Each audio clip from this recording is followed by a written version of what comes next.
Então, se ele não tivesse roubado, a gente não teria as leis de Kepler. E vou explicar também como que eles descobriram que as órbitas eram elípticas. Muito bom, boa noite. Se uma elipse possui dois focos, onde fica o outro foco da elipse do planeta Terra, além do Sol? Primeiro, muito obrigada pelo seu elogio e por participar aqui do canal. O outro foco, ele vai ficar também nesse eixo maior da elipse. Ele vem da própria definição da elipse mesmo. Eu vou colocar aqui para vocês daqui a pouco a imagem e vou explicar também como que eles descobriram que as órbitas eram elípticas. Mas ele é só um ponto fixo lá, alinhado com o Sol, e não tem nada físico lá, assim, em especial. É só um ponto matemático mesmo. No caso aqui do Sol e da Terra, é isso que a gente tem. O primeiro foco no Sol e o outro aqui. Tem a definição de afélio e periélio envolvida com uma matemática disso, mas no primeiro momento não tem um planeta, não tem nada aqui, é só da modelagem matemática mesmo. Da onde que veio essa noção das órbitas elípticas? Você vai falar, das leis de Kepler. O que acontece, pessoal? Tem o Brahe, que é um cara que veio antes do Kepler. Ele era rico, ele tinha um observatório e ele fazia essas anotações. Ele ficava olhando para o céu,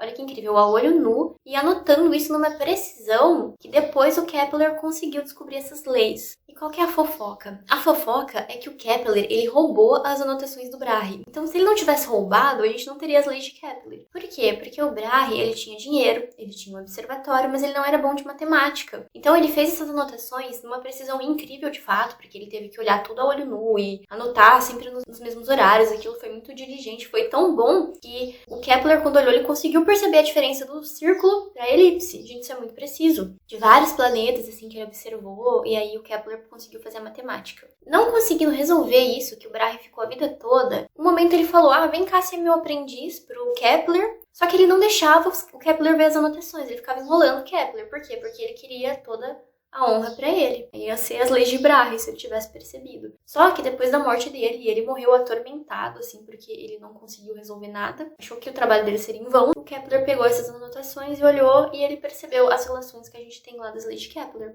E assim, gente, o Brahe, ele era uma pessoa super excêntrica, sabe? Ele criava alce, e quando ele ficava bravo com os outros, ele mandava esse alce lá pro departamento de física no lugar dele. Ele perdeu uma parte do nariz dele saindo na espada com um primo dele, um negócio assim, por causa de matemática. Ele criava anão em casa, ele era um cara que aloprava muito, ele dava vinho pro alce dele, tá? Muita loucura. Dá uma procurada aí, ele é um cara dinamarquês, se eu não me engano, com um bigodinho aqui. Então, olha só, a gente fala muito do Kepler, mas a gente não conta essa história. Eu, pelo menos, fui descobrir essa história quando eu já tava no ensino superior, que eu fui ler um livro Cosmos, eu acho. Foi Cosmos, do Sagan. E aí lá falava um pouco do Brahe, eu fiquei curiosa, fui procurar e descobri essa figurona. Então, vou compartilhar com vocês. Espero que você tenha gostado do vídeo. E mais dúvidas, deixem aí nos comentários, por favor.